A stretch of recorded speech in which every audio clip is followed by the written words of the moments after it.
அந்த ஆள் என்ன கண்ணா பண்ணான்னு திட்டி விட்டான் சார். அதை நினைச்சா எனக்கு ரொம்ப வருத்தமா இருக்கு அப்படின்னு சொல்லி கவலைப்பட்டார் ஒருத்தர். இதுல கவலைப்படுறதுக்கு என்ன இருக்குது அப்படின்னார் ஒரு பெரியவர். அவர் ஒரு மகான். என்ன சார் இப்படி சொல்றீங்க, ஒருத்தர் நம்ம பார்த்து திட்டுனா வருத்தமா இருக்காதா அப்படின்னார்.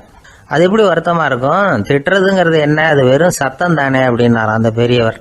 நம்ம ஆளுக்கு தலையை பிச்சுக்கலாம் போல இருந்தது. இருக்காத அப்படின்னா நமக்கு அப்படித்தானே தோணுது. அந்த பெரியவர் சொல்றது ரொம்ப பெரிய விஷயம். அதை நாம புரிஞ்சிக்க முயற்சி பண்ணலாம்னா நடைமுறை வாழ்க்கைக்கு அது ஒத்து வர்றது மாதிரி தெரிய மாட்டேங்குது. இருந்தாலும் அந்த பெரியவர் அதுக்கு என்னதான் விளக்கம் கொடுக்குறாருன்னு பார்ப்போமே. ஒரு ரயில் போயிட்டு இருக்கு, அதுல ஒரு சாது போயிட்டு இருக்கார். அந்த ரயில் அவர் ஹரித்வாரம் போயிட்டு இருக்கார். அவரு ரயில்ல ஏகப்பட்ட கூட்டம். நம்ம ஊர் ரயில் கேட்க வேணும், டிக்கெட் வாங்கிட்டு கொஞ்சம் பேர், வாங்காத கொஞ்சம் பேர். அது என்னத்துக்கு அனாவசியமா டிக்கெட் அப்படிங்கிற நினைப்புல பாதி பேர். இந்த கூட்டத்துக்கு மத்தியில அந்த சாதுவும் போயிட்டு இருக்கிறார். உட்கார்றதுக்காக இருந்த இடத்துல ஒரு ஆள் படுத்திருக்கிறான். கொஞ்சம் முரட்டு ஆசாமி. அவன் காலு பக்கத்துல கொஞ்சோண்டு இடம் பாக்கி இருந்தது. அந்த இடத்துல இந்த சாது உட்காந்துருந்தார். மெதுவா உட்காந்துக்கிட்டார் போய். ஆனா அந்த ஆளு ராத்திரி பூரா இவரை காலால உதச்சிக்கிட்டே இருக்கிறான். அது இவருக்கு ரொம்ப அவமானமா பட்டுது. அதனால துக்கம் ஏற்பட்டது. இருந்தாலும் அதை ஒரு மாதிரியா சகிச்சுக்கிட்டே இவர் வந்து சேர்ந்தார். பொழுது விடிஞ்சது. அந்த சாது ஹரித்வார் வந்து சேர்ந்தார். அங்க ஒரு பெரிய ஞானியை சந்திச்சார்.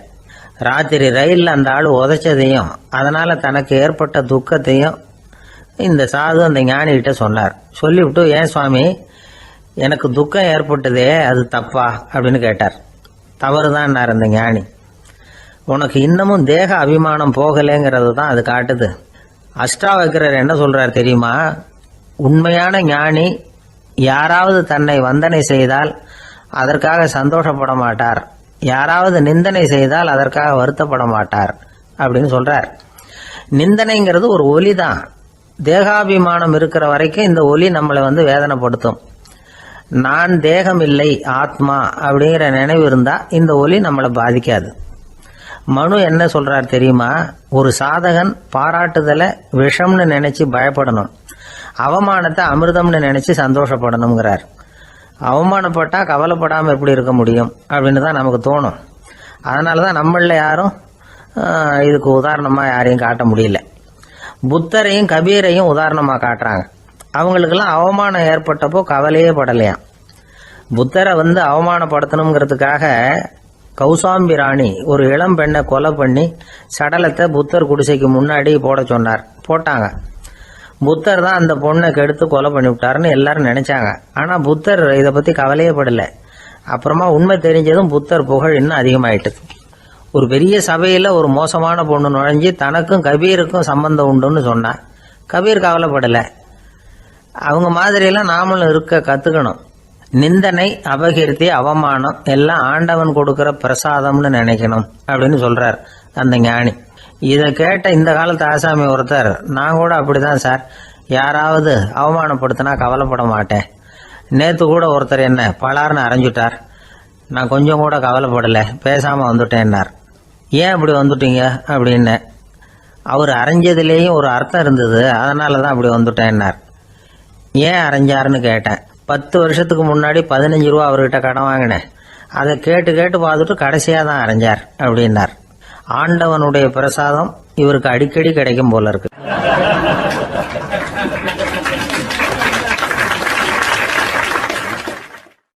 இந்த உலகமே ஒரு நாடக மேடை, நாம எல்லாரும் நடிகர்கள். இது ஞானிகள் சொல்றது. இது ஒரு பக்கம் இருக்கட்டும். இந்த உலகத்துக்குள்ள எத்தனையோ நாடக மேடைகள், எத்தனையோ நடிகர்கள், எத்தனையோ நாடகங்கள், இதெல்லாம் எப்படி ஆரம்பமாச்சு? அதுதான் இன்னைக்கு தகவல். அதாவது ஆதி மனிதன் பேச ஆரம்பிக்கிறதுக்கு முன்னாடி சைகையாலேயே எல்லாத்தையும் சொல்லிட்டு இருந்தான். அதனால அப்பவே நடிப்பு ஆரம்பமாயிடுது. முதல்ல ஒரு வேட்டையத்தான் அவன் நடிச்சு காட்டியிருப்பான். இவன் எப்படி போனான், எதிரில் மிருகம் எப்படி வந்தது, அதோட எப்படி சண்டை போட்டான், எப்படி அடிச்சு கொண்டுட்டு வந்தான், இதை அப்படியே மற்றவங்களுக்கு நடிச்சு காட்டியிருப்பான். ஏன்னா மொழி கிடையாது. இந்த காலத்துல எல்லாம் நாடகங்கள்ல நடிக்கிறவங்கள நடிகர்கள்ங்கிறோம். ஒரு காலத்துல இவங்களுக்கு என்ன பேரு தெரியுமா? திஸ்பியர்கள் அப்படின்னு பேராம். இதுக்கு காரணம் உண்டு. அதாவது 2000 வருஷத்துக்கு முன்னாடி கிரீஸ் நாட்டுல திசிவியஸ் அப்படின்னு ஒரு ஆள் இருந்தான். அவன் ஒரு பெரிய நாடக கலைஞன். அவன் சில இளைஞர்களை சேர்த்துக்கிட்டான், பயிற்சி கொடுத்தான், நாடக குழுவை உருவாக்கினான், நடிகர்களையும் நாடகத்துக்கு தேவையான பொருள்களையும் ஏற்றிக்கிட்டு போகிறதுக்கு ஒரு வண்டியையும் தயார் பண்ணான். அந்த வண்டியிலேயே அவன் கிரேக்க நாடு பூராவும் சுற்றினான், ஊர் ஊராக நாடகம் போட்டான். ஒரு ஊருக்கு போனதும் அங்கே நாடகம் நடத்த தியேட்டர் இருக்கா அப்படிங்கிறதெல்லாம் பார்க்கறது இல்லை அவன். ஏன்னா அப்போலாம் தியேட்டர்னா என்னென்ன தெரியாது. நாடகம்னா அது ஒரு மூடிய கொட்டைக்குள்ளே தான் நடத்தணுங்கிறது அப்போ யாருக்குமே தோணலை. இந்த வண்டி போகும், அதுவே ஒரு பகுதி அப்படியே ஒரு மேடை மாதிரி விரிச்சிக்கும். அதில் ஏறி நின்றுக்கிட்டு நாடகத்தை நடித்து காட்டுவாங்களாம். மக்கள்லாம் எதிரில் தரையில் உட்காந்து அதை பார்த்துக்கிட்டு இருக்கிறது. உலகத்தின் முதல் நடமாடும் தியேட்டர் இதுதானா. இந்த திசைபிஎஸ் தான் முதலாக உலகத்தில் நாடகம்ங்கிற பொழுதுபோக்கை நடத்தி காட்டினவன் அப்படின்னு சொல்கிறாங்க. அவன் சொந்தமாக நாடகம் எழுதுனா, நடித்தான், நாடகத்தை இயக்கினான். அதனால தான் அவனை first man of the theatre அப்படின்னு சொல்லுவாங்க. அவன் தான் நாடக மேடையின் முன்னோடி. கிரேக்கர் காலத்திலேயே நாடக ஆசிரியர்கள், நடிகர்கள், ரசிகர்கள் இவங்கெல்லாம் உருவாயிட்டாங்களாம். நாடகத்தின் சரித்திரத்தில் இந்த 3 பிரிவும் ரொம்ப முக்கியம்.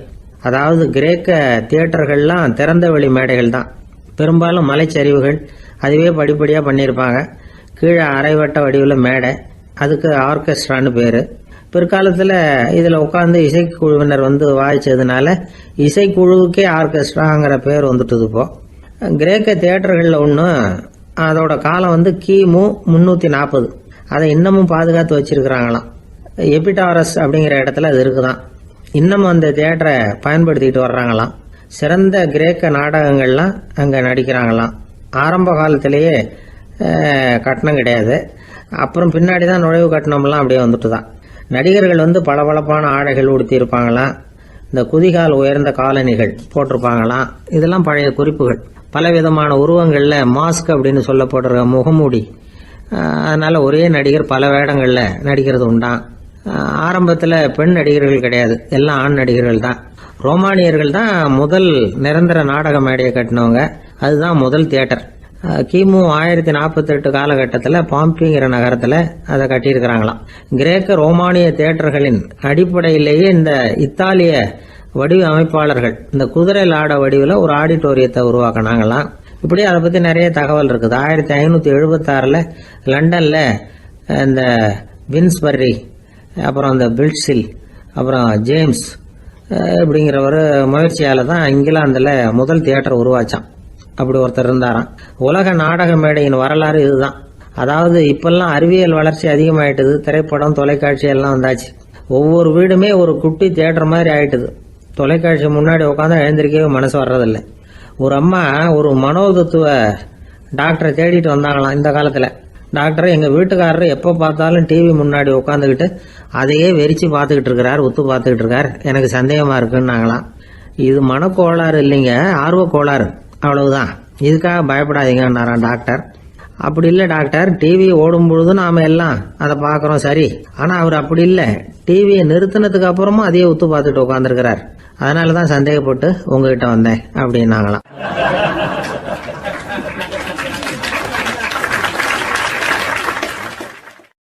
ஒரு ஊரில் ஒரு ராஜா இருந்தார். பெரிய அரண்மனையில் தான் இருக்கிறார். எல்லா வசதியும் இருந்தது. இருந்தாலும் அவர் எல்லாரும் சொல்றது எப்படி தெரியுமா, பிச்சைக்கார ராஜா. அப்படி ஒரு பேர் அவருக்கு நிலைச்சு போச்சு. ஜனங்களும் சரி, மற்ற தேசங்களில் உள்ளவங்களும் சரி, அவர் அந்த பேர் சொல்லியே குறிப்பிடுறது வழக்கமாக போட்டுது. இது அவருக்கு ரொம்ப கவலையாக போச்சு. என்ன இது, நம்மளை தேடி வர்றவங்களுக்கெல்லாம் நாம் சோறு போடுறோம், நம்ம புகழ்ந்து பாடல் ஏற்றி கொண்டு வர்ற புலவர்களுக்கெல்லாம் அவங்க எப்படி வந்தாலும் ஒருவேளை சோறு போடணுங்கிறது உத்தரவு. இவ்வளவுலாம் செஞ்சும் நம்மளை போய் பிச்சைக்கார ராஜான்னு எல்லாரும் சொல்கிறாங்களே, அது ஏன், எதுக்காக இப்படி சொல்கிறாங்க? இதுதான் ராஜாவுக்கு குழப்பம். சரி, இதை பற்றி நம்ம அமைச்சர்கள் கிட்ட கேட்கலாமா அப்படின்னு யோசனை பண்ணார். இந்த விஷயத்தை போய் அவங்க கிட்ட எப்படி கேட்கறதுன்னு அவருக்கு தயக்கமாக இருந்தது. கௌரவ குறைச்சலாக தெரிஞ்சுது அவருக்கு. சரி, சாதாரண குடிமக்கள் கிட்ட இதை பற்றி கேட்கலாமா அப்படின்னு யோசனை பண்ணார். கேட்கலாம், ஆனால் அவங்க யாரும் ராஜா முன்னாடி வந்து நின்று தைரியமாக பேசக்கூடிய அளவுக்கு இல்லை. ராஜாவோட குழப்பம் நாளுக்கு நாள் அதிகமாக போச்சு. கடைசியாக அவர் ஒரு முடிவுக்கு வந்தார். அதாவது இதை பற்றி ஒரு பிச்சைக்காரங்கிட்டே கேட்டு பார்த்துட்டா என்ன. இதுதான் அவர் பண்ண முடிவு. உடனே மாறு வேஷம் போட்டுக்கிட்டு நகர்வலம் போனார். ஒரு பிச்சைக்காரனை கண்டுபிடிச்சார். இதை பாருப்பா, நம்ம ராஜாவை எல்லாரும் பிச்சைக்கார ராஜான்னே சொல்கிறாங்களே, அதுக்கு என்ன காரணமாக இருக்கும் அப்படின்னு கேட்டார். அதுக்கு அவன் சொல்கிறான், இதுக்கான பதிலை இன்னும் ஒரு 30 நாளில் சொல்கிறேன் அப்படின்னா. உடனே இவருக்கு சந்தோஷம். உண்மையை அவங்ககிட்ட சொன்னார். நான் வேற யாரும் இல்லை, நான் தான் இந்த நாட்டு ராஜா. இப்போ நீ என் கூடவே வந்துடு, அரண்மனையிலேயே தங்கிக்கோ. 30 நாள் கழித்து எனக்கு பதில் சொல்லிவிட்டு அதுக்கப்புறமா நீ போகலாம் அப்படின்னு சொல்லி அழைச்சிட்டு வந்துட்டார். அரண்மனையில் ஒரு மூலையில் அவன் தங்கறதுக்கு இடம் கொடுத்தார்.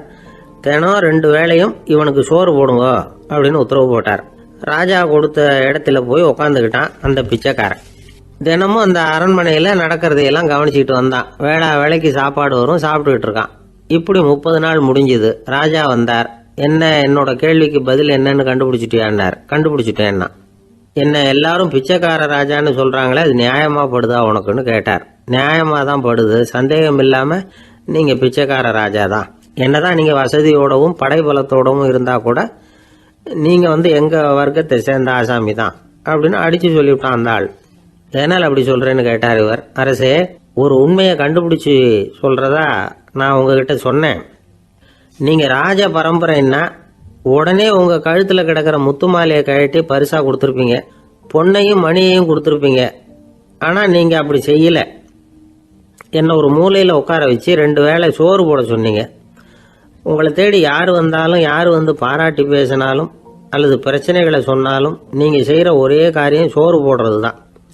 பிச்சைக்காரனுக்கு சோறு மட்டும்தான் உலகம். உங்கள் விஷயத்திலையும் நீங்கள் அப்படி தான் நினைக்கிறதாக தெரியுது. நல்லா கவனிங்க. எந்த ஒரு பிரச்சனைக்கும் சோறு தான் முடிவுன்னு நினைக்கிறீங்க பாருங்க. நீங்கள் சந்தேகமில்லாத எங்களை சேர்ந்த ஆளு தான் அப்படின்னு விட்டான் அந்த பிச்சைக்காரன். அதுக்கப்புறம் தான் அந்த ராஜா தன்னுடைய தவறுகளை எல்லாம் தேர்த்திக்கிட்டாராம். பசின்னு வர்றவங்களுக்கு சோறு தான் போடணும், அது தப்பு இல்லை. பாராட்ட வர்றவங்களுக்கெல்லாம் சோத்தையே போட்டு அனுப்புனா இப்படி தான் பேர் வரும். எனக்கு தெரிஞ்ச ஒருத்தர் தினமும் யாராவது ஒருத்தரை தன் வீட்டுக்கு அழைச்சிட்டு போவார், சாப்பாடு போட்டு அனுப்புவார். முன்னறிவிப்பு இல்லாமல் திடீர்னு ஒரு விருந்தாளியோட வீட்டில் போய் இவர் நிற்கிறது வழக்கம். அந்த அம்மாவும் இவருக்காக தயார் பண்ணி வச்சிருந்ததை இவர் அழைச்சிட்டு வந்திருக்கிற விருந்தாளிக்கு போட்டுருவாங்க. விருந்தாளி சாப்பிட்டுட்டு போனதுக்கப்புறம் இவர் மனைவி கிட்ட உனக்கு சிரமம் வேணாம் அப்படின்னு சொல்லிவிட்டு பக்கத்தில் உள்ள ஒரு ஹோட்டலுக்கு போய் காசு கொடுத்து சாப்பிட்டுட்டு வந்துடுவார். பல நாள் இப்படி நடக்கும். ஒரு நாள் அவரை தனியாக கூப்பிட்டுக்கிட்டு போய் ஏன் இப்படி பண்ணுறீங்கன்னு கேட்டோம். அதுக்கு அவர் சொல்கிறாரு, எங்கள் வீட்டு சாப்பாட்டிலேருந்து தப்பிக்கிறதுக்கு எனக்கு வேற வழி எதுவும் தெரியல சார், அதனால தான் இப்படி பண்ணிட்டு இருக்கிறேன் அப்படின்னார் ரொம்ப பரிதாபமா.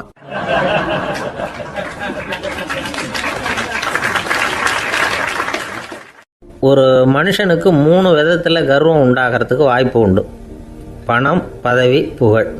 பணம் அதிகமாக வந்தால் கர்வம் வரலாம், பதவி பெருசாக வந்துட்டுதுன்னா கர்வம் வரலாம், புகழ் அதிகமாக போனாலும் கர்வம் வரலாம். இந்த 3 வகையான கர்வத்துக்கும் இடம் கொடுக்காமல் இருக்கிறாங்க பாருங்கள், அவங்க தான் சிறந்த மனிதர்கள். ஒரு பெரிய பொறுப்பில் இருக்கிறவங்களுக்கு கர்வம் வந்துடக்கூடாது. அப்படி வந்துட்டுதுன்னா அது எல்லாருக்கும் இடைஞ்சல். ஒரு ராஜா இருந்தார். அவர் ஒரு நாள் தன்னுடைய தலைநகரத்தை சுற்றி வந்துக்கிட்டு இருந்தார். ஒரு இடத்துல ஒரு அழகான நிலத்தை பார்த்தார். ஆஹா, இந்த இடத்துல நமக்குன்னு ஒரு மாளிகையை கட்டினா எவ்வளோ நல்லா இருக்கும் அப்படின்னு நினச்சார். ராஜா நினச்சா அது முடியாத காரியமா? சரி, இந்த நிலம் யாருக்கு சொந்தம்னு விசாரிங்க அப்படின்னார் பக்கத்தில் இருந்தவங்கக்கிட்ட. அவங்கெல்லாம் ஓடி போய் விசாரித்தாங்க. அந்த இடம் ஒரு வயசான கிழவிக்கு சொந்தம், வயசான அம்மாவுக்கு சொந்தமாக. அந்த அம்மா தான் அதில் ஒரு குடிசையை போட்டு குடியிருந்துக்கிட்டு இருக்கிறாங்க. சரி, அந்த நிலத்துக்கு ஒரு விலையை நிர்ணயம் பண்ணி அதை அந்த வயசான அம்மா கிட்ட கொடுத்துருங்கோ அப்படின்னு உத்தரவு போட்டார் ராஜா. ஆனால் அந்த அம்மா, இது எங்கள் பூர்வீக இடம், இதை விற்க மாட்டேன் அப்படின்னு சொல்லிவிட்டுது. சரி, 2 பங்கு விலை கொடுக்குறோம்னு சொல்லி பாருங்க அப்படின்னாங்க. அப்படியே சொன்னாங்க அரண்மனை ஆட்கள். அதுக்கும் சம்மதிக்கலை அந்த அம்மா. இதை கேள்விப்பட்டதும் ராஜாவுக்கு கோபம் வந்துட்டுது. தன்னுடைய ஆளுங்களை கூப்பிட்டார். போய் அந்த குடிசையை பிரித்து எறிங்க, காசெல்லாம் ஒன்றும் கொடுக்காதீங்க அப்படின்னு கத்தினார். அவ்வளோதான். அடுத்த நிமிஷம் அரண்மனை ஆசாமிகள் போனாங்க, குடிசையை பிரித்து எரிஞ்சாங்க. அந்த வயசான அம்மா இருக்குது, அதுவும் அந்த இடத்த விட்டு துரத்தி விட்டாங்க. அந்த இடத்துல ஒரு அரச மாளிகையை கட்டி முடிச்சிட்டாங்க. அந்த வயசான அம்மா பாவம், ராஜாவே இப்படி பண்ணால் யார்கிட்ட போய் முறையிட முடியும்? ஒரு ஞானி இருந்தார், அவர்கிட்ட போய் சொன்னாங்க. அவர் இவங்க சொன்னதை கேட்டு மனசில் வச்சுக்கிட்டார். ஒரு நாள் அந்த ராஜாவே இந்த ஞானியை கூப்பிட்டார். புதுசாக ஒரு மாளிகை கட்டியிருக்கிறேன், வந்து பாருங்கன்னு. சரின்னு சொல்லி இந்த பெரியவர் ஒரு நாள் இந்த மாளிகைக்கு போனார். சும்மா போகல, ஒரு கழுதையையும் ஓட்டிகிட்டு போனார். கொஞ்சம் சாக்குகள், வெத்து சாக்கு, அதையும் எடுத்து கழுதை முதுகில் போட்டு கழுதையை ஓட்டிகிட்டு போகிறார். ராஜா பார்த்தார். அவருக்கு இது ஆச்சரியமாக இருந்தது. என்ன இது மாளிகைக்கு வந்துட்டு போங்கன்னு கூப்பிட்டா கழுதை சாக்கு இதெல்லாம் கொண்டு வராரு, ஒன்றும் புரியலையேன்னு நினச்சார். எதுக்காக இதெல்லாம்னு கேட்டார். அரசருடைய தோட்டத்திலேருந்து கொஞ்சம் மண் எடுத்துகிட்டு போகிறதுக்கு ஆசைப்பட்றேன், அதுக்கு நீங்கள் அனுமதி கொடுக்கணும் அப்படின்னாரு இவர். இது என்ன வேடிக்கையான கோரிக்கையாக இருக்குது அப்படின்னு நினச்சார் ராஜா. இருந்தாலும் மண் தானே கேட்குறாரு, எடுத்துகிட்டு போகட்டுமே அப்படின்னு நினச்சார். சரின்னு அனுமதி கொடுத்தார். அந்த பெரியவர் தோட்டத்துக்கு போனார், மண்ணை வெட்டினார், சாக்கில் போட்டு நிரப்புனார். ராஜாவை கொஞ்சம் கிட்ட வாங்கன்னு கூப்பிட்டார். இந்த மண் மூட்டையை தூக்கி கழுதையோட முதுகில் வைக்கணும், கொஞ்சம் உதவி பண்ணுங்கன்னார். பண்ணுறேனே அப்படின்னு சொல்லி ராஜா கிட்ட போனார். மூட்டையை தூக்கி பார்க்குறாரு, முடியல, திணறி போயிட்டார். இப்போ அந்த ஞானி பேசினாராம். அரசே, இந்த ஒரு சாக்கு மண்ணையே உங்களால் தூக்க முடியல, அந்த கிழவிகிட்ட இருந்து அந்த அக்கிரமமாக அபகரித்த இந்த தோட்டம் பூராவையும் சுமக்கணும்னு ஆசைப்படுறீங்களே, அது உங்களால் முடியுமா அப்படின்னு கேட்டாராம். ராஜா யோசனை பண்ண ஆரம்பித்தார். தன்னுடைய செயலுக்காக வருத்தப்பட்டாராம். அந்த வயசான அம்மாவை உடனடியாக வரவழைச்சார். தாயே, தப்பு பண்ணிட்டேன், என்னை மன்னிச்சுக்குங்க, இன்னையிலேருந்து இந்த மாளிகையும் தோட்டமும் உங்களுக்கு தான் சொந்தம் அப்படின்னு சொல்லிவிட்டாராம். போகிறப்ப இந்த உலகத்திலேருந்து எண்ணத்தை எடுத்துகிட்டு போக போகிறோம், அதனால் ரொம்பவும் அலட்டிக்க வேண்டியதில்லை, கர்வப்பட வேண்டியதில்லை அப்படிங்கிறது ஒரு பெரிய உபதேசம். ஒரு பெரிய மனுஷன் சாக கிடந்தார், ரொம்பவும் அழுதார். ஏன் அழறீங்க அப்படின்னு கேட்டாங்க சுற்றி இருந்தவங்க. நான் சாகிறதுக்காக கவலைப்படலை, நான் நம்ம ஜனங்களுக்காக எவ்வளவோ காரியம்லாம் செஞ்சுக்கிட்டு வந்தேன். நான் செஞ்சுக்கிட்டு வந்த சேவையை இனிமேல் யார் செய்ய போகிறாங்க, அது யாரால முடியும், அதை நினச்சி தான் அழறேன் அப்படின்னாராம். ஒருத்தர் முன்னாடி வந்தார். அதுக்காக நீங்கள் கவலைப்படாதீங்க, உங்கள் சேவையை தொடர்ந்து செய்கிறதுக்கு என்ன மாதிரி இளைஞர் பட்டாலும் தயாராக இருக்குது, இருந்தாலும் எங்கள் கவலை என்னென்னா அப்படின்னு இழுத்தார். என்ன சொல்லுங்கன்னு கேட்டார் அவர். நீங்கள் இது வரைக்கும் என்ன சேவை செஞ்சுக்கிட்டு வந்தீங்க, அதுதான் எங்களுக்கு இன்னமும் புரியாத புதிராக இருக்குது அப்படின்னாராம் அவர்.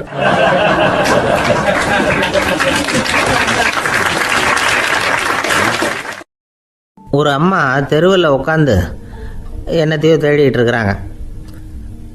அந்த அம்மா ஒரு சூஃபி ஞானி. அவங்க பேர் என்னன்னா ரபியா அல் அடாவியா. அந்த அம்மாவுக்கு கண் கூட தெளிவாக தெரியாது. அந்த பக்கமாக வந்த சில பேர் இவங்களுக்கு உதவி செய்கிறதுக்காக வந்தாங்க. என்ன தேடிட்டு இருக்கிறீங்க அப்படின்னு கேட்டாங்க. இதுக்கு அந்த அம்மா, அந்த கேள்வி அவ்வளோ முக்கியத்துவம் இல்லை, நான் தேடிட்டு இருக்கிறேன், உங்களால் முடிஞ்சால் எனக்கு உதவி பண்ணலாம் அப்படின்னாங்களாம். உதவி செய்ய வந்தவங்களுக்கு ஆச்சரியம். எதை தேடுறோங்கிறது தெரியாமல் இப்படி ஏன் நேரத்தை செலவழிக்கிறீங்க, நாங்கள் எப்படி உங்களுக்கு உதவ முடியும், எங்களுக்கு ஒன்றும் புரியலையே அப்படின்ட்டுருக்காங்க. சரி, உங்களை திருப்தி பண்ணுறதுக்காக சொல்கிறேன், ஒரு குண்டூசி தொலைஞ்சி போச்சு, அதை தேடுறேன் அப்படின்னாங்களாம் அந்த அம்மா. அதுக்கப்புறம் இவங்களும் சேர்ந்து தேட ஆரம்பிச்சிட்டாங்க. கொஞ்ச நேரம் ஆச்சு, ஒன்றும் கிடைக்கல. உதவி செய்ய வந்தவங்களும் அழுத்து போட்டாங்க.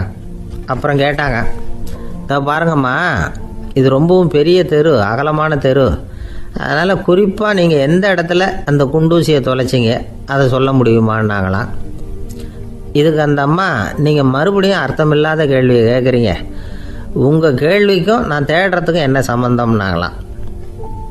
இதை கேட்டதும் அவங்க ஒரு மாதிரி ஆயிட்டாங்க. என்னம்மா நீங்கள் பைத்தியம் மாதிரி பேசுகிறீங்க அப்படின்னாங்களாம். சரி, உங்களை மறுபடியும் திருப்திப்படுத்துறதுக்காக சொல்கிறேன், அதை நான் எங்கள் வீட்டில் தொலைச்சுட்டேன் அப்படின்னாங்களாம். அப்புறம் எதுக்காக இங்கே வந்து தேடிட்டு இருக்கிறீங்க அப்படின்னு கேட்டிருக்காங்க.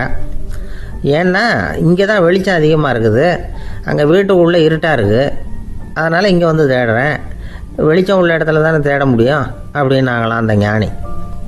இந்த கதைக்கு என்ன அர்த்தங்கிறத பெரியவங்க சொல்கிறாங்க. அதாவது இந்த தேடுதல்ங்கிறது ஒரு வியாதி. அது நம்ம சதா அலைய வைக்கும், பைத்தியமாக மாற்றுறதுக்கு முயற்சி பண்ணோம். ஒரு காலம் அது நிறைவு அடையவே அடையாது. வாழ்வுங்கிறது ஒரு புரிந்து கொள்ள முடியாத சதா இயங்கி கொண்டிருக்கிற ஒரு செயல். அதுக்கு ஆரம்பமும் இல்லை, முடிவும் கிடையாது. எதையோ தேடணும் அப்படிங்கிற உந்துதல் நமக்குள்ளே இருக்கும், ஆனால் குறிப்பாக எதை தேடிட்டு இருக்கிறோம் அப்படிங்கிறது புரியாது. அப்படி ஏதாவது ஒன்றை தேடி அடைஞ்சிடுறோம்னு வச்சுக்கோங்க, உடனே ஒரு அதிருப்தி வந்துடும். அதனால் வாழ்க்கைங்கிறது சலிப்பு நிறைந்தது அப்படிங்கிற எண்ணத்தை உண்டாக்கிக்கிறோம். ஒன்று அடைஞ்சதுக்கு அப்புறம் இன்னொன்று தேட ஆரம்பிச்சிருவோம். ஆக இந்த தேடல்ங்கிறது நாம் ஒன்று அடைஞ்சாலும் அடையாவிட்டாலும் தொடர்ந்து நடந்துக்கிட்டு தான் இருக்கும். இதுக்கு முடிவே கிடையாது. இந்த உண்மையை நாம் நல்லா புரிஞ்சுக்கணும் அப்படிங்கிறது பெரியவங்களுடைய கருத்து. ஏழையும் தேடுறான், பணக்காரனும் தேடுறான், நோயாளியும் தேடுறான், நோய் இல்லாதவனும் தேடுறான், அதிகாரம் உள்ளவனும் தேடுறான், அதிகாரம் இல்லாதவனும் தேடுறான், முட்டாளும் தேடுறான், அறிவாளியும் தேடுறான். ஆனால் யாரும் இதை தான் தேடி சாதிக்க போகிறோம், இதுதான் முடிவு அப்படின்னு திட்டவட்டமாக சொன்னதில்லை. ஒன்று அடைஞ்சதும் இன்னொன்று தேட ஆரம்பிச்சிடுறாங்க, அவ்வளோதான். அதாவது உங்களின் தேடுபவர் உங்கள் உள்ளே தான் இருக்கிறார், அவரை தேடி கண்டுபிடியுங்கள். இதுதான் ஞானிகள் நமக்கு சொல்லுகிற ஒரு ஆலோசனை. நம்மால் ஒருத்தன் ஜெயிலில் இருந்தான். இன்னொரு கைதி அவனை பார்த்து கேட்டான், ஏன்பா உன்னை பார்க்குறதுக்கு வெளியிலேருந்து யாருமே இங்கே வர்றது இல்லையே, உனக்கு சொந்தக்காரங்களே கிடையாதா அப்படின்னு கேட்டானா. ஏன் இல்லை, எனக்கு சொந்தக்காரங்க நிறைய பேர் உண்டு, அவங்க என்னை பார்க்க வராததுக்கு காரணம் வேற அப்படின்ட்டுருக்கான் இவன். என்ன காரணம்னு கேட்டான் அவன். அதுக்கு இவன் சொன்னானா, அதுக்கு என்ன காரணம்னா அவங்க எல்லாரும் இங்கே உள்ளேயே இருக்கிறாங்க அப்படின்னானா.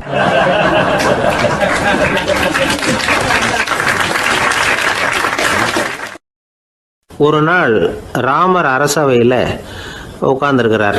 ராமராஜ்யம் நடந்துக்கிட்டு இருந்த நேரம். அந்த சமயத்தில் ஒரு நாய் வந்து அரச சபைக்கு வந்துதான். அது தலையில் அடிபட்டு ரத்தம். அந்த கோலத்தில் அது அங்கே வந்தது. எல்லாரும் ஆச்சரியமாக அதை பார்த்தாங்க. ராமரும் அந்த நாயை பார்த்தார். நீங்கள் வந்த காரியம் என்ன, என்ன நடந்தது, எதுவாக இருந்தாலும் பயப்படாமல் சொல்லு அப்படின்னார். உடனே அந்த நாய் மெதுவாக சொல்ல ஆரம்பிச்சுதான். ஐயா, நான் தெருவில் போய்கிட்டு இருந்தேன். வழியில் ஒருத்தர் வந்தார். அவர் வேத சாஸ்திரம்லாம் படித்த பெரியவர். அவர் எந்த காரணமும் இல்லாமல் அவர் கையில் வச்சுருந்த குச்சியால் என் தலையில் அடிச்சுட்டார். அதுதான் தலையில் ரத்தம். இதை நீங்கள் விசாரித்து தகுந்த தீர்ப்பு வழங்கணும் அப்படின்னு தான் அந்த நாய். ராமர் பார்த்தார்.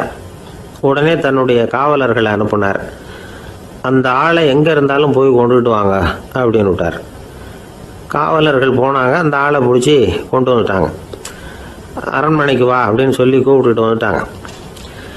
என்ன நடந்ததுன்னு விசாரித்தார் ராமர். அதுக்கு அந்த ஆள் சொன்னார், நான் வந்து வீதி வழியாக வந்துக்கிட்டு இருந்தேன். குறுக்க இந்த நாய் வந்தது. நான் அவசரமாக போய்கிட்டு இருந்தேன். இது எனக்கு வழி விடாமல் குறுக்க பூந்து இடைஞ்சல் பண்ணிச்சு. எனக்கு கோபம் வந்துட்டுது. அதனால் அடிச்சுட்டேன்.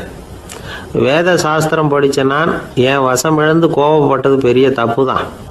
அதை நான் ஒத்துக்கிறேன்.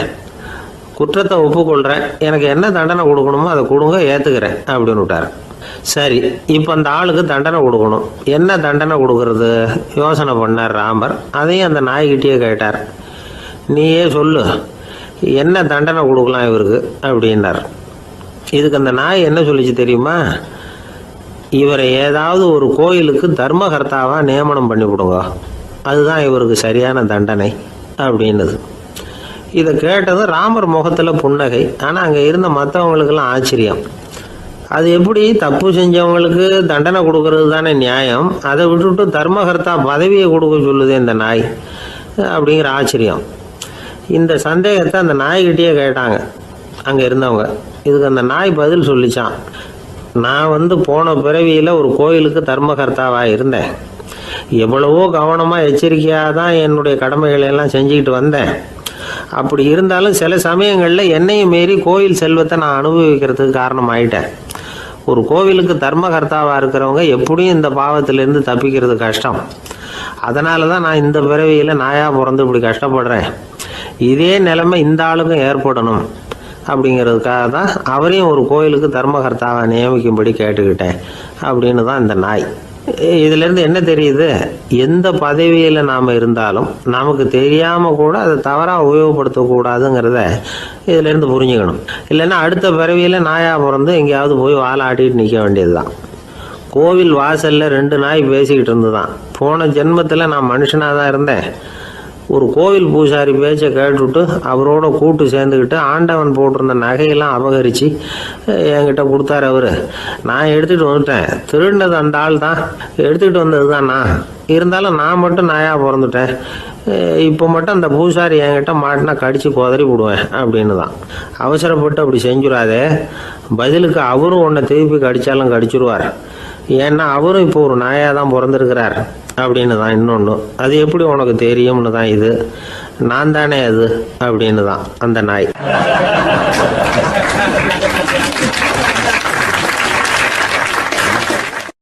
நம்மக்கிட்ட ஒருத்தன் தப்பாக நடந்துக்கிட்டானா உடனே நாம் என்ன செய்வோம்? கையை ஓங்கிட்டு அவனை அடிக்க போவோம்.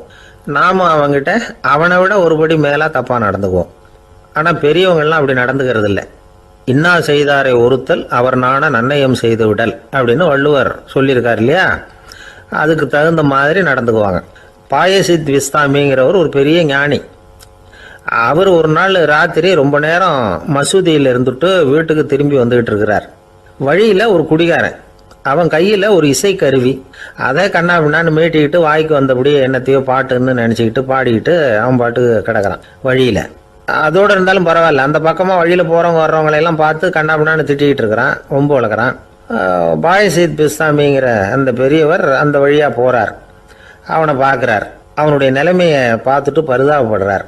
ஏன்பா இது மாதிரிலாம் நடந்துக்கிற, இப்படி நடக்கலாமா அப்படின்னு ஏதோ கொஞ்சம் புத்திமதி சொல்கிறதுக்கு ஆரம்பித்தார். அவனுக்கு கோபம் வந்துட்டுது.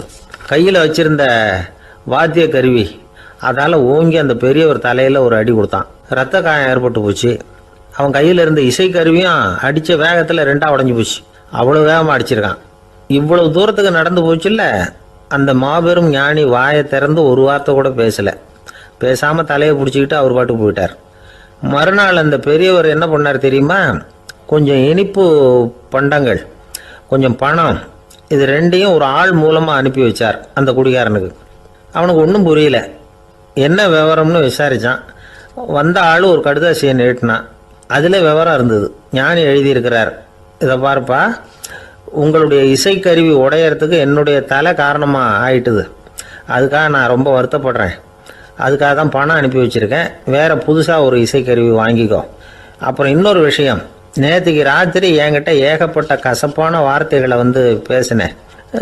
இதோடு அனுப்பியிருக்கிற இனிப்பு பண்டங்களை சாப்பிட்டு உன்னுடைய நாவில் உள்ள கசப்பை மாற்றிக்கோ அப்படின்னு அதில் எழுதப்பட்டிருந்தது. இந்த சமயத்தில் அவன் குடி மயக்கத்தில் இல்லை, தெளிஞ்சு போயிருந்த நேரம் அது. அதனால் அதை படித்த உடனே அவனுக்கு ரொம்ப வெக்கமாக போச்சு. தலை குனிஞ்சான், யோசனை பண்ணான். கொஞ்ச நேரத்தில் தன்னுடைய நண்பர்கள் சில பேரையும் கூப்பிட்டுக்கிட்டு நேராக அந்த ஞானி இருக்கிற இடத்துக்கு ஓடினான். அவர் காலில் விழுந்தான். அவர்கிட்ட மன்னிப்பு கேட்டுக்கிட்டான். பெரியவங்களே தெரியாமல் நான் இந்த பாவ செயலை பண்ணிவிட்டேன், என்னை மன்னிச்சுங்க. உங்களுடைய பொறுமையும் போதனையும் என்னுடைய கண்ணை திறந்துட்டுது. இனிமேல் நானும் என்னுடைய நண்பர்களும் நல்ல வழியில் திருந்தி வாழ போகிறோம் அப்படின்னா. ஞானி செய்த நன்னயம் குடிகாரனை எப்படி திருத்திருக்கு பார்த்தீங்களா? இந்த கதையை கேட்டுவிட்டு ஒருத்தர் சொன்னார், என் வாழ்க்கையில் கூட அப்படி ஒரு சம்பவம் நடந்தது சார். நானும் ஒரு நாள் ராத்திரி ஓவராக குடிச்சிட்டு ஒரு கிட்டாரை வாசிச்சுக்கிட்டு கண்ணாபின்னான்னு உளறிக்கிட்டு திட்டிக்கிட்டு இருந்தேன். அந்த சமயம் அந்த வழியாக ஒருத்தர் வந்தார். ஓங்கி தலையில் ஒரே ஒரு அடி, ரத்தம் வந்துட்டுது. அதுக்கப்புறம் என் மனசு தெரிந்துவிட்டுது சார் அப்படின்னார். அப்படியா என்ன ஆச்சரியமா? ஆமாம் சார், அடி விழுந்தது அவர் தலையில் இல்லை, என் தலையில். வந்தவர் என்ன அப்படி அடிச்சுட்டார். மயக்கம் தெளிஞ்சதுக்கு அப்புறம்தான் எனக்கு விவரம் புரிஞ்சுது. அவர் ஒரு போலீஸ்காரர் அப்படின்னார் ரொம்ப சோகமா.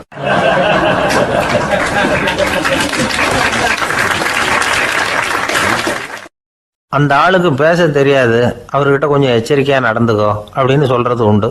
அப்படின்னா என்ன அர்த்தம்? அவர் இன்னமும் குழந்தையாகவே இருக்கிறாரு, இன்னும் பேச்சு வரலன்னு அர்த்தம்? அப்படி இல்லை, அவருக்கு நாகரிகமாக பேச தெரியலன்னு அர்த்தம். பேசுறதுங்கிறது மனுஷனால் மட்டுமே முடியக்கூடிய ஒரு காரியம். அப்படி இருந்தும் அதோட பெருமையை அவன் இன்னமும் சரியாக புரிஞ்சிக்கலன்னு தான் சொல்லணும். அதனால தான் அவன் அளவுக்கு அதிகமாக வார்த்தைகளை கொட்டி விடுறான். அதுக்கப்புறம் அதையெல்லாம் திருப்பி அள்ள முடியாமல் கிடந்து கஷ்டப்படுறான். கொட்டின வார்த்தையை அள்ள முடியுமா? ஒருத்தரை இன்னைக்கு பார்த்து முட்டாள்னு திட்டி விடுறீங்க, நாளைக்கு மறுபடியும் அவர்கிட்ட போய் நேற்றுக்கு உன்னை முட்டாள்னு சொல்லிவிட்டேன், அந்த வார்த்தையை திருப்பி கொடு, வாங்கிட்டு போயிடுறேன் அப்படின்னு நான் சொல்ல முடியும்? அவன் கோபக்காரனாக இருந்தால் நேற்றுக்கே அதை வேறு விதமாக உங்களுக்கு திருப்பி கொடுத்துருப்பான். உலகத்தில் எவ்வளவோ ஜீவராசிகள் இருக்குது, அதுக்கெல்லாம் வாய் இருக்குது. அந்த வாயெல்லாம் எதுக்கு உபயோகம்? சாப்பிட்றதுக்காக. ஆனால் நமக்கு இருக்கிற வாய் சாப்பிட்றதுக்காக மட்டும் இல்லை, பேசுறதுக்காகவும் தான். பேச முடியலன்னா வாய் இருந்தால் கூட அது வாயில்லா ஜீவன் தான். ஒரு பையனை பார்த்து அது வாய் உள்ள புள்ள பொழைச்சிக்கும் அப்படின்னா மற்ற பையன்களுக்கெல்லாம் முகத்தில் வாயே இல்லைன்னு அர்த்தம்? அப்படி இல்லை, அந்த பையன் கொஞ்சம் கெட்டிக்காரத்தனமாக பேசுவான்னு அர்த்தம். அதனால் எப்படி பேசணும் அப்படிங்கிறத நாம் முக்கியமாக தெரிஞ்சுக்கணும். இதுக்கு 8 விதமான குறிப்புகளை நம்ம பெரியவங்க சொல்லியிருக்கிறாங்க. பேச்சுக்கு 8 அங்கங்கள் உண்டு அப்படின்னு அவங்க சொல்கிறாங்க. அதெல்லாம் என்னென்ன அப்படின்னா, உண்மை, நன்மை, அன்பு, நிதானம், இனிமை, ஆழம், சமயமறிதல், சபையறிதல். இந்த 8 தன்மையும் பேச்சில் இருக்கணுமா. இதையே கொஞ்சம் விவரமாக சில பேர் போர்டில் எழுதி வச்சுருப்பாங்க. அதாவது எழுத்துலையாவது அதெல்லாம் இருக்கட்டுமே அப்படின்னு நினச்சி நீங்கள் கூட சில இடங்களில் இதை பார்த்துருக்கலாம். அதாவது உண்மையே பேசுக, நன்மையே பேசுக, அன்பாக பேசுக, நிதானமாக பேசுக, இனிமையாக பேசுக, ஆழமுடையதாக பேசுக, சமயமறிந்து பேசுக, சபையறிந்து பேசுக, இப்படி எழுதி வச்சுருப்பாங்க. இந்த 8 அம்சமும் சரியாக பொருந்தி இருந்தால் தான் அது பேச்சு. மற்றதெல்லாம் பேச்சாகிடாது. பேச்சு ஒரு சிறந்த கலை. எல்லாத்தையும் விட பேசாமல் இருந்தும் பழகணும், அது ரொம்ப முக்கியம். உண்மையே பேசணும். சத்தியத்துக்கு மதிப்பு கொடுக்குறவங்கள தான் சரித்திரம் மதிக்கும். உண்மை பேசினா மட்டும் போதாது, அந்த உண்மையில் நன்மை கலந்துருக்கணும். கொலைகாரனுக்கு பயந்துக்கிட்டு ஒருத்தன் உங்கள் வீட்டுக்குள்ளே ஒளிஞ்சிருக்கிறான். அந்த முரட்டு ஆசாமி கையில் அரிவாளோடு வந்து அவங்க வந்தானான்னு உங்ககிட்ட கேட்குறான்னு வச்சுங்க. உண்மைதான் உயர்வு தரும் அப்படின்னு நினச்சிக்கிட்டு, ஆமாம் உள்ளே தான் இருக்கிறான், அடுப்பங்கரையில் குதிருக்கு பின்னாடி உட்காந்துருக்கிறான், போய் பிடிச்சிட்டு போங்க அப்படின்னு நான் சொல்லுவீங்க. அது நன்மை இல்லாத உண்மை. அதனால் பிரயோஜனம் கிடையாது. அதே மாதிரி உங்கள் பேச்சில் அன்பு இருக்கணும், நிதானம் இருக்கணும், இனிமை இருக்கணும், சிந்தித்து பேசணும், சமயம் அறிந்து பேசுகிறதும் முக்கியம். அதை பற்றி நமக்கு வேறு யாரும் சொல்லிக் கொடுக்க வேண்டியதில்லை. எந்த நேரத்தில் யாருக்கிட்ட எப்படி பேசினா காரியம் நடக்கும் அப்படிங்கிறது நமக்கு நல்லா தெரியும். அது கைவந்த கலை. அவையறிந்து பேசுகிற திறமை பேச்சாளர்களுக்கு ரொம்ப அவசியம். அது இல்லைன்னா நிலைமை பரிதாபமாயிடும். ஒரு பேச்சாளர் ரொம்ப மும்முரமாக பேசிக்கிட்டே இருந்தாராம். ரொம்ப நேரம் நிறுத்தவே இல்லை, பேசிக்கிட்டே இருக்கிறார். சபையில் இருந்தவங்கலாம் ஒவ்வொருத்தராக எழுந்திரிச்சு போய்கிட்டே இருக்கிறாங்க. கடைசியில் 2 பேர் தான் அக்கறையாக பேசுகிறவரை கவனிச்சிட்டு உட்காந்துருந்தாங்களாம். மேடையில் பேசிக்கிட்டு இருந்தவர் அவங்கள பார்த்து சொன்னாராம், எனக்கு கூட்டம் முக்கியம் இல்லை, எவ்வளவு பேர் என் பேச்சை கேட்குறாங்க அப்படிங்கிறது முக்கியம் இல்லை. நீங்கள் 2 பேராவது ஊக்கமாக என்னை கவனிச்சிக்கிட்டு உட்காந்துருக்குறீங்க, அது போதும். உங்களுக்காகவே நான் பேசிக்கிட்டு இருக்கிறேன் அப்படின்னார். இதை கேட்டதும் உட்காந்துருந்த 2 பேரில் ஒருத்தர் எழுந்திருச்சு, அப்படி இல்லைங்க, நாங்கள் 2 பேரும் நீங்கள் பேசி முடித்த உடனே தொடர்ந்து பேச வேண்டிய ஆளுங்க, அதுக்காக தான் காத்துக்கிட்டு இருக்கிறோம், சீக்கிரம் முடிங்க அப்படின்னாங்களாம்.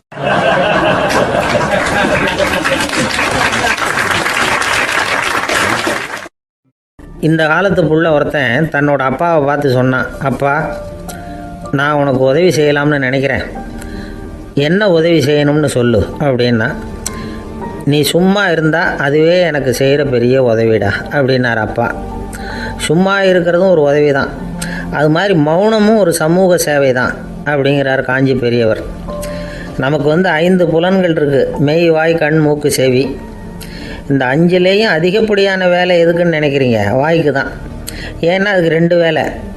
இப்போ கண்ணுக்கு பார்க்குறது மட்டும்தான் வேலை, காதுக்கு கேட்குறது மட்டும்தான் வேலை, மூக்குக்கு வாசனை அறியறது தான் வேலை, உடம்புக்கு உணர்றது மட்டும்தான் வேலை. ஆனால் வாய் அப்படி இல்லை, அதுக்கு 2 வேலை. சாப்பிட்றதும் அதுதான், பேசுகிறதும் அதுதான். அதாவது வாய் ஒன்று தான் கர்மேந்திரியமாகவும் இருக்குது, ஞானேந்திரியமாகவும் இருக்குது அப்படின்னு சொல்லுவாங்க. சாப்பாட்டில் உட்காந்தா எந்தெந்த ஆகாரம் என்னென்ன ருசின்னு அறிவிக்கிற வேலையும் செய்யுது. சபையில் உட்காந்தா பாடுறது, பேசுறது, சிரிக்கிறது, இது மாதிரியான வேலையும் செய்யுது. இன்னொரு வித்தியாசம், கண்ணு, காது, மூக்கெல்லாம் ஸ்ட்ரெயின் பண்ணிக்கிட்டு வேலை செய்கிறதில்ல. ஒரு ரோஜா பூவை பார்த்தா உடனே மூக்கு அப்படியும் இப்படியும் அசைய ஆரம்பிக்கிறதில்ல. ஒரு சங்கீதத்தை கேட்ட உடனே காது ஆட ஆரம்பிக்காது. ஆனால் வாய் அப்படி இல்லை, அது பேசினாலும் சரி சாப்பிட்டாலும் சரி அசைஞ்சு தான் ஆகணும். ஆக மற்றதை விட வாய்க்கு வேலை ஜாஸ்தின்னு தெரியுது. சாப்பிட்றது, பேசுறது அப்படின்னு 2 காரியம் அதுக்கு. இப்படி 2 காரியம் இருக்கிறதுனால அது 2ஐயும் பாதியாக குறைச்சிக்கணுங்கிறது கடவுள் அபிப்பிராயமாக இருக்கணும் அப்படிங்கிறார் காஞ்சி பெரியவர். ஆனால் இப்போ நாம் அப்படியா நடந்துக்கிறோம்? அதுக்கு நேர்மாறாக நடந்துக்கிறோம். நாம் சாப்பிட்றதும் அதிகம், பேசுகிறதும் அதிகம். 2 வேலையையும் தேவைக்கு அதிகமாகவே செய்கிறோம். வாய் தான் ரொம்ப ஓவர் ஒர்க்குடு. அதுக்கு ஓய்வு கொடுத்தா உடம்பும் நல்லாயிருக்கும், உலகமும் நல்லாயிருக்கும். மௌன விரதம் இருக்கிறதெல்லாம் எதுக்காக நினைக்கிறீங்க? இதுக்காக தான். இந்த காலத்தில் மௌனமாக இருக்கிறவங்கெல்லாம் மகத்தான தொண்டு செய்கிறாங்க அப்படின்னு தான் சொல்லணும். சத்தம் அதிகமாக போய் தான் சவுண்டு பொல்யூஷன் வருது. அது மட்டும் இல்லை, மௌனமாக இருந்தால் சண்டை சச்சரவே வராது. மௌனம் கலக நாஸ்தி. ஆக இதுவும் ஒரு சமூக சேவை தான். நமக்கு தான் வாய் இருக்குதுங்கிறதுக்காக வசமாக சாப்பிட்றதும் தப்பு, வளவளன்னு பேசுகிறதும் தப்பு. ஒரு கருத்தை சொல்கிறதுக்கு ஒரே ஒரு சொல்லு போதும் அப்படின்னு இருக்கும்பொழுது 2 சொற்களை செலவு பண்ணாதே. எவ்வளவு சொன்னாலும் அதனால் ஒரு பயனும் விளையாது அப்படின்னு தெரிய வருமேயானால் அந்த ஒரு சொல்லையும் விரயம் பண்ணாதே அப்படிங்கிறார் ஒரு அறிஞர். எல்லா குணங்கள்லேயும் மௌனம்தான் சிறந்தது அப்படிங்கிறார் ஒருத்தர். மௌனமாக இருக்கிறது மூலமாக மற்றவர்கள் குறைகளை நம்மளால் தெரிஞ்சிக்க முடியும். அதே சமயத்தில் நம்மக்கிட்ட இருக்கிற குறைகளை மற்றவங்களுக்கு தெரியாமல் மறைச்சிக்கவும் முடியுங்கிறார் அவர். உண்மைதானே? ஒரு பெரிய மேடை பேச்சாளர், பொது வாழ்க்கையில் 25 வருஷ காலமாக ஈடுபட்டிருக்கிறவர். அவர் மனைவி ஒரு நாள் சொன்னாங்க, எங்கள் வீட்டுக்காரர் 25 வருஷ காலமாக பொது வாழ்வில் ஈடுபட்டிருந்தா கூட இந்த மாதம் 10ஆம் தேதியிலேருந்து தான் மக்களுக்கு சேவை செய்ய ஆரம்பிச்சிருக்கார் அப்படின்னு நாங்கள் ரொம்ப பெருமையாக. 10ஆம் தேதிக்கு அப்படி என்ன விசேஷம் அப்படின்னு கேட்டோம். அன்னையிலேருந்து தான் அவர் மேடையில் பேசுகிறத நிறுத்தினார் அப்படின்னாங்க அந்த அம்மா.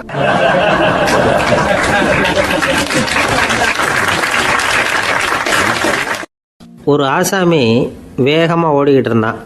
ஏன் இப்படி ஓடுறேன்னு கேட்டார் இன்னொருத்தர். அங்கே ஒரு ஆள் அடிபட்டு கிடக்கிறான், அதை பார்த்தேன், உடனே ஓடுறேன்னா. எங்கேன்னு கேட்டார். ஆஸ்பத்திரிக்குன்னா. ஒரு ஆள் அடிபட்டு கிடக்கிறத பார்த்தா உடனடியாக நாம் செய்ய வேண்டியது முதல் உதவி, அதுக்கப்புறம் தான் ஆஸ்பத்திரி. இன்றைக்கி விபத்துங்கிறது சர்வசாதாரணமாக நடந்துக்கிட்டு இருக்குது. வாகன விபத்து, வெடிகுண்டு விபத்து, தீ விபத்து, கட்டடம் சரியறது, பூகம்பம், இப்படி நிறைய நடக்குது. ஒரு விபத்தை பார்த்துட்டா நம்மளில் பல பேர் நமக்கு என்னத்துக்கு வம்புன்னு ஒதுங்கி போயிடுறதும் உண்டு. சில பேர் துணிஞ்சு கிட்ட போய் உதவி செய்கிறதும் உண்டு.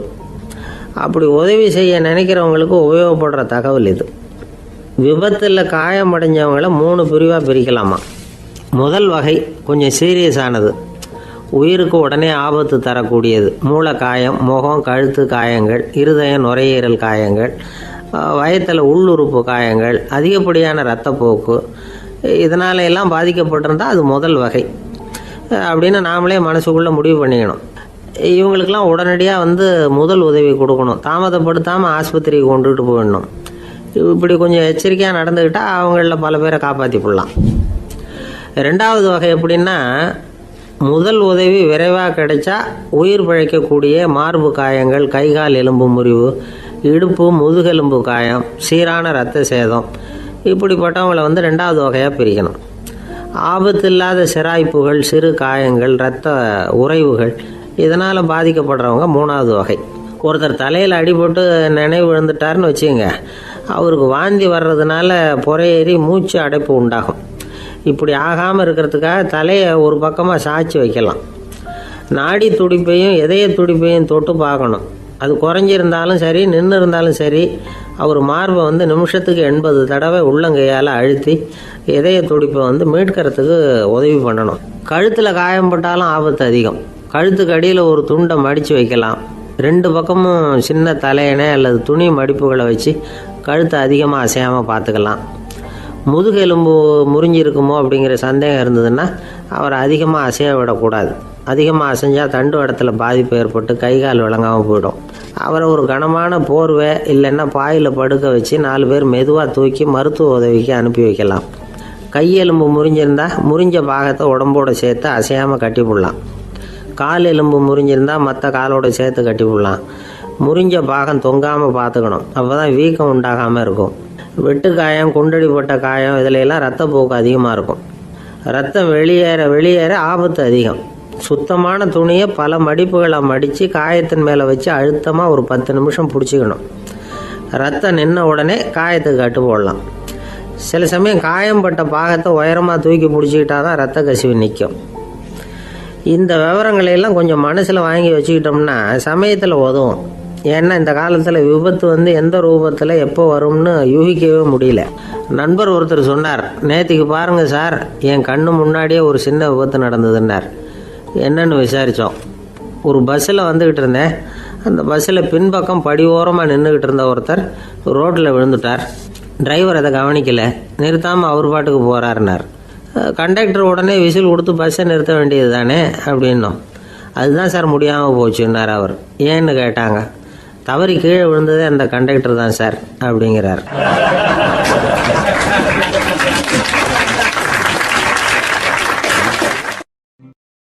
ஒரு நண்பர் அவசரமாக என்கிட்ட ஓடி வந்தார். அப்புறம் சொன்னார், என்னால் நம்பவே முடியல சார், என் பையனா இப்படி அப்படின்னு சொல்லி ஆச்சரியப்பட்டார். உங்கள் பையன் அப்படி என்ன தான் செஞ்சுட்டான் அப்படின்னு கேட்டேன். என்னால் முடியாத ஒரு காரியத்தை அவன் செஞ்சுட்டான் சார் அப்படின்னார்.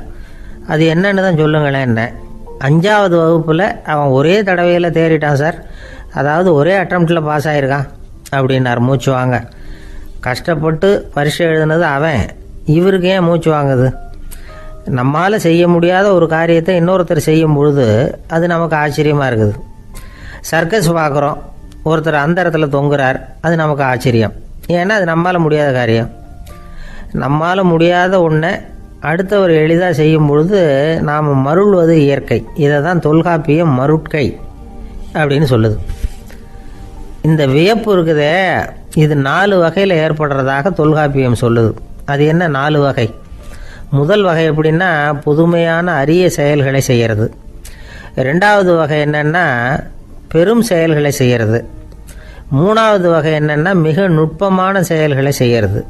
4வது வகை என்னென்னா ஆக்கம் தரும் செயல்களை செய்கிறது.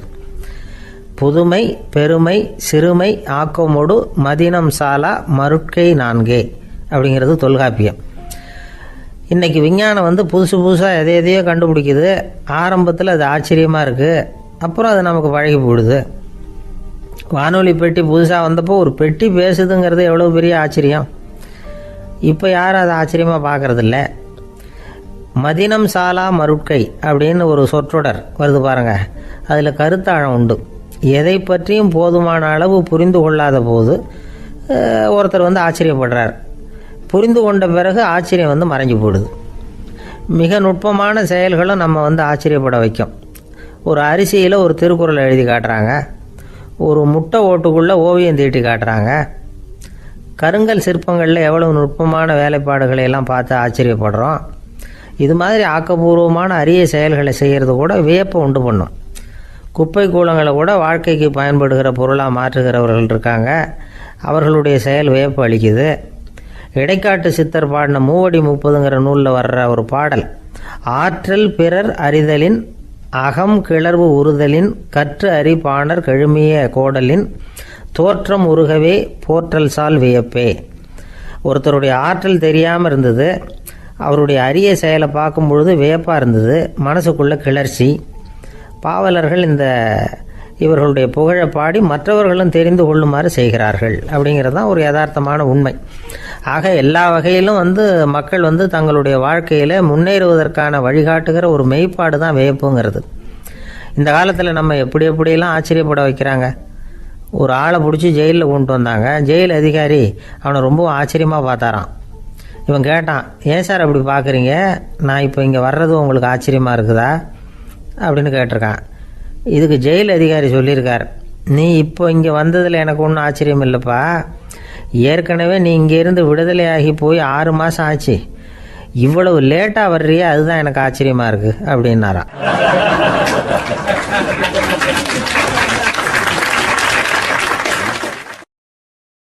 ஆஃபீஸை முடிஞ்சு வீட்டுக்கு போகிற சமயத்தில் ஒருத்தர் கடைக்கு போய் ஸ்வீட் வாங்கினார்.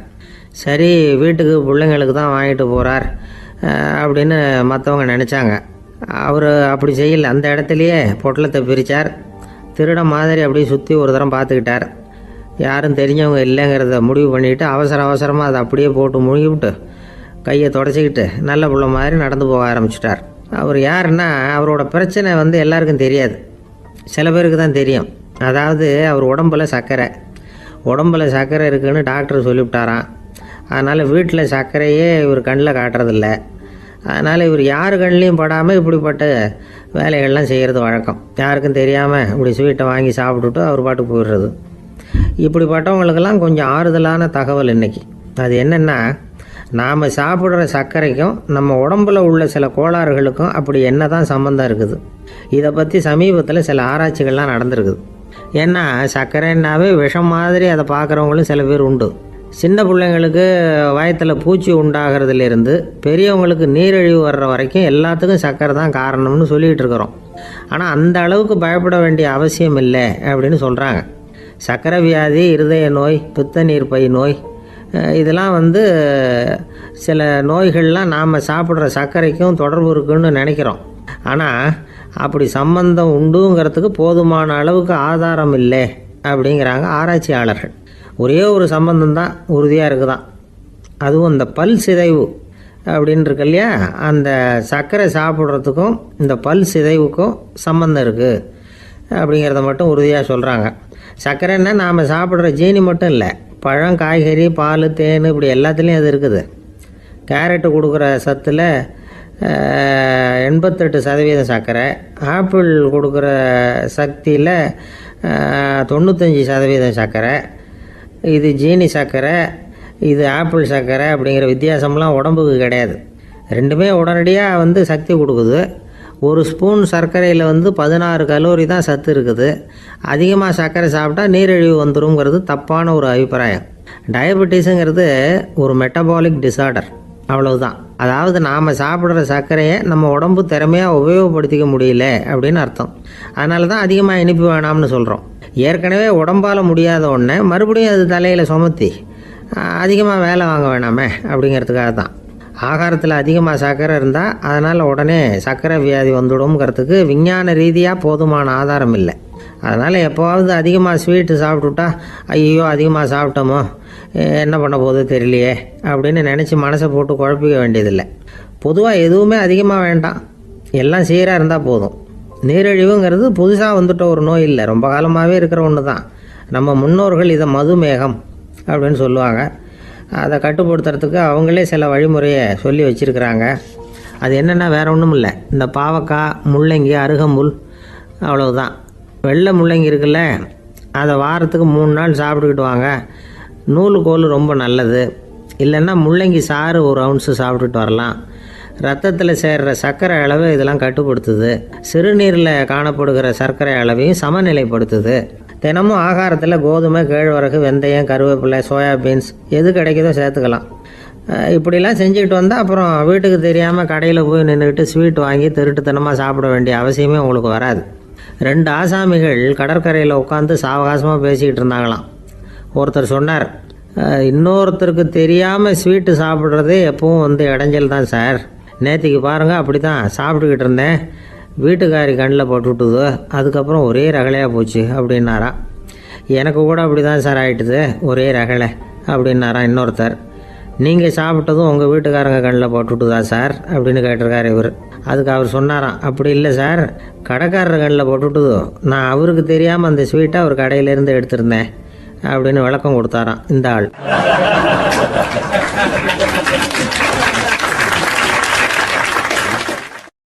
அம்மாக்காரங்களுக்கு அடிக்கடி ஏற்படுற கவலை ஒன்று உண்டு.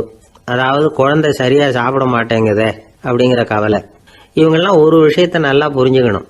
குழந்தைகள்ங்கிறவங்க பெரியவங்க மாதிரி இல்லை. அவங்க கடிகாரத்தில் மணியை பார்த்துட்டு சாப்பிட்றதுக்கு உட்கார்ற ரகம் கிடையாது. பசிச்சா சாப்பிடுவாங்க, இல்லைன்னா விளையாடுவாங்க அல்லது தூங்குவாங்க.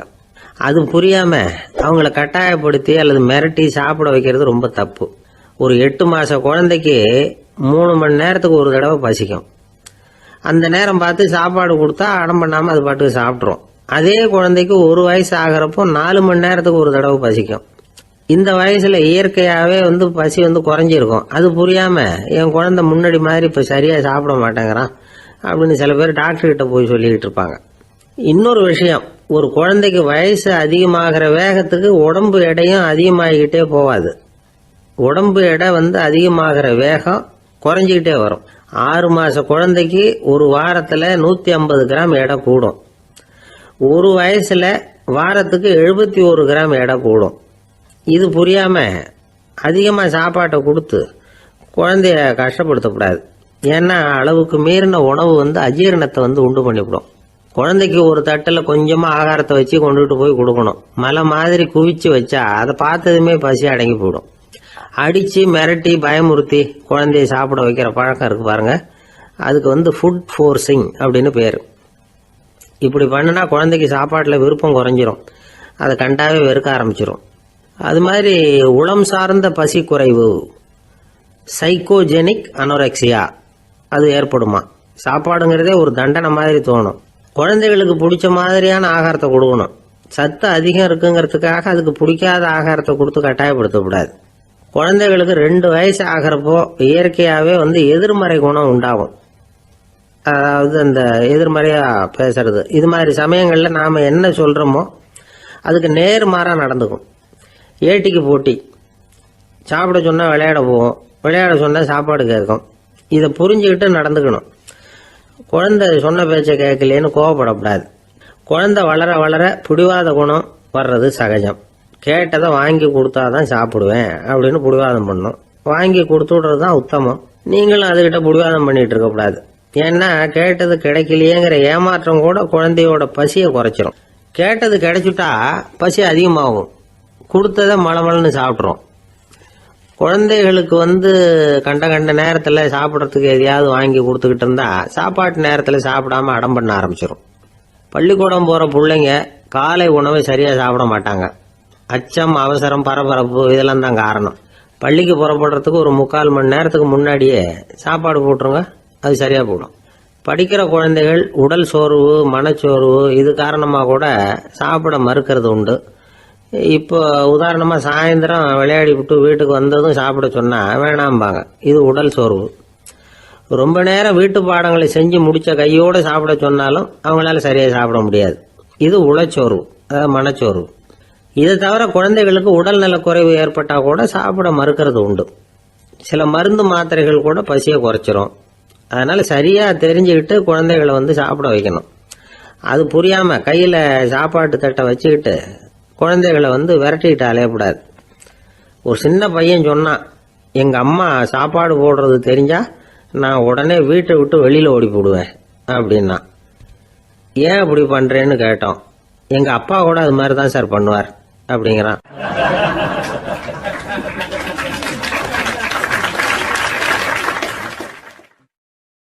ஒரு அரசனும் அமைச்சரும் ஒரு நாள் ரொம்ப சாவகாசமாக பேசிக்கிட்டு இருந்தாங்களாம். அரசன் அமைச்சரை பார்த்து ஒரு கேள்வி கேட்டிருக்கார். ஏங்க அமைச்சரே, ஆசை இல்லாத ஒரு மனுஷனால இருக்க முடியுமா அப்படின்னு. ஏன் முடியாது, துறவி அப்படிங்கிறவங்கெல்லாம் அப்படிப்பட்டவங்க தானே அப்படின்னாராம் அமைச்சர். அவங்கெல்லாம் உண்மையிலேயே ஆசையை விட்டவங்க தானா அப்படின்னு கேட்டாரா ராஜா. அப்படிதான் இருக்கணும் அப்படின்னாராம் அமைச்சர். அப்படின்னா ஆசையே இல்லாத ஒரு உண்மையான துறவியை நான் பார்க்கணுமேன்னார். அது என்ன பிரமாதம், அதுக்கு நான் ஏற்பாடு பண்ணுறேன் அப்படின்னு விட்டார் இவர். சொல்லிவிட்டு உடனே புறப்பட்டு போனார். அங்கே தேடினார். அப்புறம் தான் அவருக்கு புரிஞ்சுது உண்மை துறவியை கண்டுபிடிக்கிறது எவ்வளவு கஷ்டமான காரியம்னு. இருந்தாலும் ராஜா கிட்ட சொல்லியாச்சே, உண்மை துறவியை காட்டுறேன்னு. இப்போ என்ன பண்ணுறது? ராஜா கிட்ட சொன்னபடி நடக்கலைன்னா அவருக்கு கோபம் வந்துடும். அமைச்சர் ஒரு யோசனை பண்ணார். அவருக்கு ஒரு வழி தெரிஞ்சுது. அதுதான் சரின்னு முடிவு பண்ணார். அதாவது அந்த ஊரில் அவருக்கு தெரிஞ்ச நாடக நடிகர் ஒருத்தர் இருக்கிறார், நல்லா நடிப்பார். அவரை போய் பார்த்தார். இதை பாருப்பா, எனக்காக நீ ஒரு காரியம் செய்யணும்னார். என்னன்னு கேட்டார் அவர். நீ ஒரு துறவி மாதிரி கொஞ்ச நேரத்துக்கு நடிக்கணும். ராஜா உன்னை பார்த்துட்டு போகிற வரைக்கும் நடி, அது போதும். அதுக்காக உனக்கு 10,000 ரூபா தரேன் அப்படின்னார். அவர் எந்த காலத்தில் இவ்வளவு பணத்தை மொத்தமாக பார்த்துருக்கார். அதனால் உடனே சரின்னு ஒத்துக்கிட்டார். அமைச்சர் அரண்மனைக்கு திரும்பி வந்தார். என்ன அமைச்சரே, இன்னுமா ஒரு உண்மையான துறவி கிடைக்கலன்னார். உண்மையான துறவி ஒருத்தரை இப்போ தான் கொஞ்ச நேரத்துக்கு முன்னாடி பார்த்து பேசிவிட்டு வர்றேன். அவர் நம்ம ஊருக்கு வெளியில் குளத்தங்கரையில் உள்ள ஒரு ஆலமரத்துக்கு அடியில் உட்காந்துருக்கிறார் அப்படின்னார் இவர். அப்படின்னா உடனே புறப்படுங்க அப்படின்னார் ராஜா. பரிவாரங்களோடு புறப்பட்டார். அங்கே அந்த மரத்தடியில் அந்த ஆள் வேஷம் போட்டுக்கிட்டு துறவி மாதிரி உட்காந்துருக்கிறான். ராஜா நேராக போனார். அந்த துறவி காலில் பொத்துன்னு விழுந்து வணங்கினார். உடனே ராணி அவர் காலில் விழுந்தாங்க. அடுத்தபடியாக அமைச்சர் விழுந்தார். அவருக்கு தெரியும் இது நம்ம ஆள் தான்னு. இருந்தாலும் என்ன பண்ணுறது, நேரம். அப்புறம் பரிவாரங்கள்லாம் துறவி காலில் விழுந்து ஆசீர்வாதம் வாங்கிட்டாங்க. ராஜா அப்புறமா தங்கத்தட்டில் பொண்ணையும் பொருளையும் வச்சு அந்த துறவிகிட்ட ரொம்ப பணிவாக நீட்டுறார். தாங்கள் தயவு பண்ணி இதை ஏற்றுக்கணும் அப்படின்னு வேண்டிக்கிட்டார். அந்த துறவி பற்றில்லாமல் அதை பார்த்தார். எல்லாத்தையும் திறந்துட்ட எனக்கு இதெல்லாம் எதுக்காக அப்படின்னு சொல்லி அதை மறுத்துட்டாராம். ஆஹா, உண்மையான துறவியை பார்த்துட்டோம் அப்படிங்கிற ஆனந்தம் அரசருக்கு. ரொம்ப நிம்மதியாக திருப்தியாக திரும்பி வந்தார் அரண்மனைக்கு. அதுக்கப்புறம் அமைச்சர் யாருக்கும் தெரியாமல் அந்த துறவிகிட்ட ஓடினார். சொன்ன பிரகாரம் பணத்தை நீட்டினார். இந்தப்பா, நான் உங்ககிட்ட சொன்னபடி 10,000 ரூபா பணம் எடுத்துக்கோ அப்படின்னார். அந்த ஆள் ராஜா கிட்ட சொன்னது மாதிரியே எல்லாத்தையும் திறந்துவிட்ட எனக்கு இதெல்லாம் எதுக்காக வேணாம் அப்படின்னு விட்டாராம். நடித்த வரைக்கும் போதும்ப்பா, இனிமேல் இந்த நாடக வசனம்லாம் வேணாம், வேஷத்தை கலைச்சிரு, பணத்தை வாங்கிக்கொண்டார். இல்லைங்க, இது வேஷம் இல்லை, இது வசனமும் இல்லை, இது உண்மை. கொஞ்ச நேரம் துறவி மாதிரி நடித்ததுக்கே இந்த தேசத்து ராஜா, ராணி, அமைச்சர், பரிவாரங்கள் எல்லாம் என் காலில் விழுந்து வணங்குறாங்க. அப்படின்னா உண்மையான துறவியா இருக்கிறது எவ்வளவு பெருமையான விஷயம். நான் உண்மையான துறவியா ஆக போறேன், அப்படி முடிவும் பண்ணிட்டேன் அப்படின்னார் அந்த நடிகர். வேஷம் கூட எப்படிப்பட்ட விளைவுகளை உண்டு பண்ணுது பார்த்தீங்களா. நம்மால் ஒருத்தன் ரொம்ப வசதியாக தான் இருந்தான். ஒரு நாள் அவன் சொத்து பூரா திருட்டு போட்டுது. அதுக்கப்புறம் இவன் துறவி மாதிரி ஆயிட்டான். ஊர் ஊரா சுத்தினான். ஒரு குருநாதரை தேடி கண்டுபிடிச்சான். அவர்கிட்ட சீடனா சேர்ந்துக்கிட்டான். அவனை பார்த்து ஒருத்தர் கேட்டார், நீ உண்மையான சீடன் தானான்னு. இல்லைங்க, சீடன் மாதிரி நடிச்சுக்கிட்டு இருக்கிறேன் அப்படின்னா. அது குரு துரோகம் இல்லையா அப்படின்னு கேட்டார் அவர். இல்லைங்க, நான் பண்ணது குரு துரோகம் இல்லை, என் குரு பண்ணது தான் துரோகம். என்னுடைய பணத்தை கொள்ளையடிச்சது இவர் தான். அதை எங்க வச்சிருக்காருன்னு கண்டுபிடிக்கிறதுக்காக தான் இவர்கிட்ட வந்து சீடனா சேர்ந்திருக்கிறேன் அப்படின்னானா.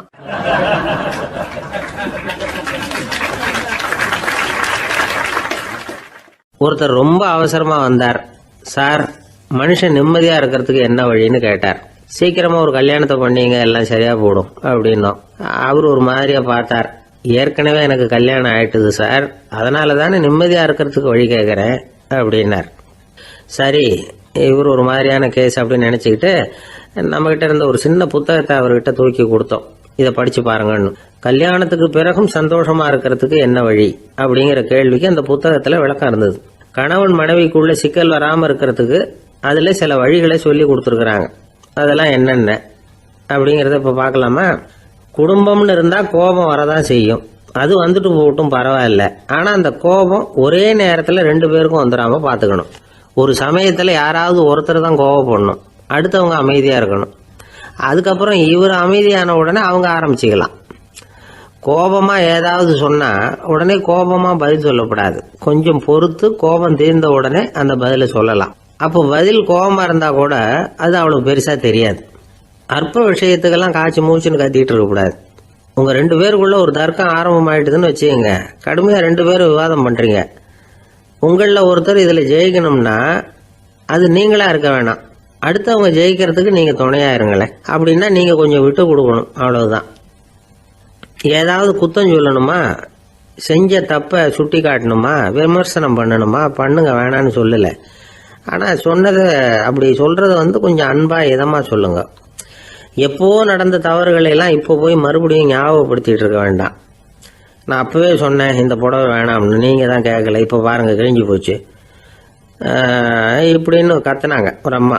எப்போ சொன்னீங்கன்னு கேட்டா ஒரு 10 வருஷத்துக்கு முன்னாடி தீபாவளி சமயத்துல அப்படிங்கிறாங்க. அது என்ன இன்னும் அப்படியே புதுசாகவே இருக்கும்? உங்களுக்கு அவர் தான் பெருசு, அவருக்கு நீங்க தான் பெருசு. அதை விட இந்த உலகத்துல வேற எதுவும் முக்கியம் இல்லைன்னு நினைக்கணும்.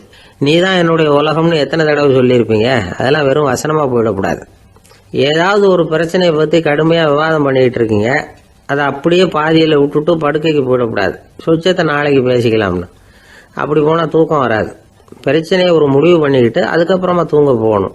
ஒரு நாள்ல ஒரு தடவையாவது உங்க ஜோடியை பாராட்டி நல்ல விதமா கனிவா ஒரு வார்த்தை சொல்லணும் அப்படின்னு தீர்மானம் பண்ணீங்க. ஏதாவது தப்பு பண்ணிவிட்டீங்கன்னா பரவாயில்ல, அதை ஒத்துக்கிறதுக்கும் மன்னிப்பு கேட்கறதுக்கும் தயாரா இருக்கணும். அது ஒன்றும் கேவலம் கிடையாது. வீட்டுக்குள்ள தானே கேட்க போறீங்க, வெளியில யாருக்கு தெரிய போதும். எப்படியோ உங்களுக்குள்ள ஒரு சமரசம் ஆனா சரிதான். ஒரு தகராறுன்னு எடுத்துக்கிட்டா குறைஞ்சபட்சம் அதுக்கு 2 பேர் தேவை. தனியாவே உட்காந்துக்கிட்டு நான் இப்ப தகராறு பண்ணிட்டு இருக்கிறேன் அப்படின்னு யாரும் சொல்ல முடியாது. 2 பேர் தகராறு பண்றாங்கன்னா பொதுவா அந்த 2 பேர்ல யாரு அதிகமா பேசுறாங்களோ அவங்க பேர்ல